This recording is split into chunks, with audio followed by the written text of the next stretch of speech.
ഒരു സാധാരണ ലൈബ്രറി പുസ്തകത്തിൽ അസാധാരണമായ രഹസ്യങ്ങൾ ഒളിഞ്ഞിരിപ്പുണ്ടെങ്കിലോ?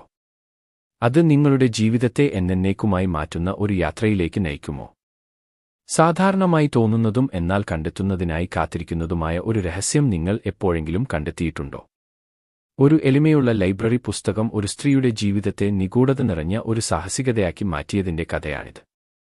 പുസ്തകങ്ങളോടുള്ള അടങ്ങാത്ത സ്നേഹമുള്ള മായ എന്ന യുവതി തന്റെ പ്രാദേശിക ലൈബ്രറിയിലേക്ക് അലഞ്ഞു നടന്നത് ശാന്തവും മഴയുള്ളതുമായ ഒരു ഉച്ചതിരിഞ്ഞായിരുന്നു. ഇടനാഴികളിലൂടെ സഞ്ചരിക്കുമ്പോൾ പഴകിയ പേപ്പറിന്റെ പരിചിതമായ ഗന്ധവും ലൈബ്രറിയുടെ ആശ്വാസകരമായ നിശബ്ദതയും അവളുടെ ഇന്ദ്രിയങ്ങളെ നിറച്ചു. വൃത്തിയായി അടുക്കി വച്ചിരിക്കുന്ന ഷെൽഫുകൾക്കിടയിൽ ഒരു പുസ്തകം വേറിട്ടുനിന്നു. The secrets of the forgotten എന്ന പേരിലുള്ള ഒരു ചെറിയ കീറിപ്പറിഞ്ഞ വാല്യം. അതിലെ പഴകിയ പുറംചട്ടയും മങ്ങിയ അക്ഷരങ്ങളും അവളെ കൗതുകപ്പെടുത്തി. വീണ്ടും കണ്ടെത്തുന്നതിനായി കാത്തിരിക്കുന്ന മറ്റൊരു പഴയ പുസ്തകമാണിതെന്ന് മായ കരുതി. പക്ഷേ അതിന്റെ പേജുകൾ മറിച്ചപ്പോൾ അസാധാരണമായ എന്തോ ഒന്ന് അവൾ ശ്രദ്ധിച്ചു. അവിടെ മാർജിനുകളിൽ മനോഹരമായ എന്നാൽ തിടുക്കത്തിലുള്ള ലിപിയിൽ കൈകൊണ്ട് എഴുതിയ കുറിപ്പുകൾ ഉണ്ടായിരുന്നു. അവ ക്രമരഹിതമായ എഴുത്തുകളോ ആകസ്മികമായ കുറിപ്പുകളോ ആയിരുന്നില്ല. ഈ കുറിപ്പുകൾ മനഃപൂർവ്വം എഴുതിയതായിരുന്നു, ആരോ കണ്ടെത്താൻ വേണ്ടി അവശേഷിപ്പിച്ചതുപോലെ. ആദ്യം ഒരു കൗതുകകരമായ വായനക്കാരൻ അവ ഉപേക്ഷിച്ചു പോയതാണെന്ന് കരുതി മായ അവയെ നിരസിച്ചു. പക്ഷേ അവൾ കൂടുതൽ വായിക്കുമ്പോൾ കുറിപ്പുകൾ രൂപം കൊള്ളാൻ തുടങ്ങി.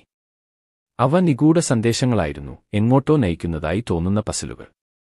ഒരു കുറിപ്പിൽ ഇങ്ങനെയായിരുന്നു: നിഴലുകൾ വീഴുന്ന വില്ലോയുടെ അടിയിൽ യാത്ര ആരംഭിക്കുന്നു. മായ്ക്ക് ജിജ്ഞാസയുടെ ആകർഷണം അവഗണിക്കാൻ കഴിഞ്ഞില്ല. ആരാണ് ഈ കുറിപ്പുകൾ എഴുതിയത്? അതിലും പ്രധാനമായി എന്തുകൊണ്ട്? അവൾ പാത പിന്തുടരാൻ തീരുമാനിച്ചു.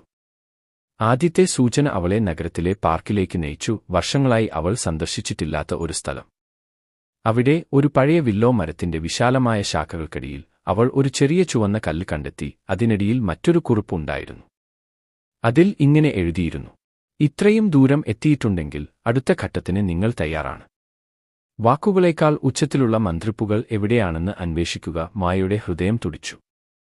ഇത് ക്രമരഹിതമായ കുറിപ്പുകളുടെ ഒരു പരമ്പര മാത്രമായിരുന്നില്ല, ഇത് ശ്രദ്ധാപൂർവം തയ്യാറാക്കിയ ഒരു യാത്രയായിരുന്നു. അവൾ സൂചനകൾ പിന്തുടർന്നു. അത് അവളെ അവളുടെ പട്ടണത്തിന്റെ മറന്നുപോയ കോണുകളിലേക്ക് കൊണ്ടുപോയി. ലൈബ്രറിയുടെ പൊടിപിടിച്ച നിലവർ, നദീതീരത്തെ ശാന്തമായ സ്ഥലം, കുട്ടിക്കാലത്ത് അവൾ പതിവായി പോയിരുന്ന ഒരു പഴയ കഫേ. ഓരോ കുറിപ്പും അവളെ നിഗൂഢതയുടെ ചുരുളഴിയിലേക്ക് അടുപ്പിച്ചു. എന്നാൽ യാത്രസ്ഥലങ്ങളെക്കുറിച്ചായിരുന്നില്ല, ജീവിതത്തെയും ബന്ധത്തെയും പ്രതിരോധശേഷിയെയും പ്രതിഫലിപ്പിക്കുന്ന ആഴമേറിയ അർത്ഥങ്ങൾ സന്ദേശങ്ങൾ വഹിച്ചു. ഒരു കുറിപ്പിൽ ഇങ്ങനെ പറഞ്ഞു: ഓരോ കഥയിലും സത്യത്തിന്റെ ഒരു ഭാഗം ഒളിഞ്ഞിരിക്കുന്നു. ഓരോ സത്യത്തിലും പറയാൻ കാത്തിരിക്കുന്ന ഒരു കഥ. മായ കുറിപ്പുകൾ ഒരുമിച്ച് ചേർത്തപ്പോൾ താൻ ഒരു നിഗൂഢത വെളിപ്പെടുത്തുകയല്ലെന്ന് അവൾ മനസ്സിലാക്കി. അവൾ തന്നെക്കുറിച്ചും ചെറിയ അവഗണിക്കപ്പെട്ട നിമിഷങ്ങളിൽ സൗന്ദര്യം കാണുന്നതിന്റെ പ്രാധാന്യത്തെക്കുറിച്ചും പഠിക്കുകയായിരുന്നു. അവസാന സൂചന അവളെ പൂർണ്ണവൃത്തത്തിലേക്ക് കൊണ്ടുവന്നു, എല്ലാം ആരംഭിച്ച ലൈബ്രറിയിലേക്ക്. അവസാനത്തെ ഇടനാഴിയിൽ ഷെൽഫുകൾക്കുള്ളിലെ ഒരു മറഞ്ഞിരിക്കുന്ന അറയിൽ മായ ദി ഫൈൻഡർ എന്ന വിലാസത്തിൽ ഒരു കത്ത് കണ്ടെത്തി. വിറയ്ക്കുന്ന കൈകളോടെ അവൾ അത് തുറന്നു. ആ കത്തിൽ ആ പട്ടണത്തിൽ ഒരിക്കൽ താമസിച്ചിരുന്ന ഒരു എഴുത്തുകാരന്റെ കഥ വെളിപ്പെടുത്തി. തന്റെ കൃതികൾ പ്രസിദ്ധീകരിക്കാൻ കഴിയാതെ വന്നതോടെ എഴുത്തുകാരൻ അത് ലൈബ്രറി പുസ്തകങ്ങളുടെ താളുകളിൽ ഒളിപ്പിച്ചു. അത് കണ്ടെത്താൻ ജിജ്ഞാസയുള്ള ആർക്കും ഒരു നിധി അവശേഷിപ്പിച്ചു. കത്ത് അവസാനിച്ചത് ലളിതവും എന്നാൽ ശക്തവുമായ ഒരു സന്ദേശത്തോടെയാണ്: എന്നെ കണ്ടെത്തിയതിന് നന്ദി. കഥകൾ മറക്കാനുള്ളതല്ല, പങ്കിടാനുള്ളതാണ്. മായയെ വളരെയധികം സ്പർശിച്ചു. കുറിപ്പുകളും അവയുടെ മറഞ്ഞിരിക്കുന്ന സന്ദേശങ്ങളും ഒരു പുസ്തകമാക്കി എഴുത്തുകാരിയുടെ ആഗ്രഹത്തെ മാനിക്കാൻ അവൾ തീരുമാനിച്ചു. പ്രസിദ്ധീകരിച്ചപ്പോൾ പുസ്തകം ഒരു തൽക്ഷണ സംവേദനമായി മാറി. ജീവിതത്തിലെ ചെറിയ അവഗണിക്കപ്പെട്ട വിശദാംശങ്ങൾ അടുത്തറിയാൻ ലോകമെമ്പാടുമുള്ള വായനക്കാരെ പ്രചോദിപ്പിച്ചു.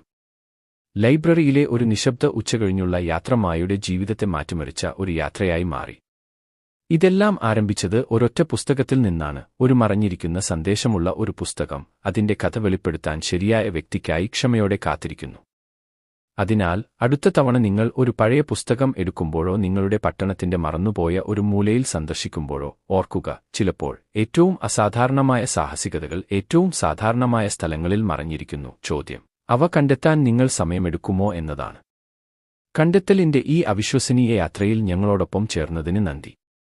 ഈ കഥ നിങ്ങൾക്ക് ഇഷ്ടപ്പെട്ടെങ്കിൽ കൂടുതൽ ആകർഷകമായ കഥകൾക്കായി ലൈക്ക് ചെയ്യാനും പങ്കിടാനും സബ്സ്ക്രൈബ് ചെയ്യാനും മറക്കരുത്. അടുത്ത തവണ വരെ ജിജ്ഞാസയോടെ കാത്തിരിക്കുക. ലോകത്തിലെ മറഞ്ഞിരിക്കുന്ന അത്ഭുതങ്ങൾ പര്യവേക്ഷണം ചെയ്യുന്നത് തുടരുക.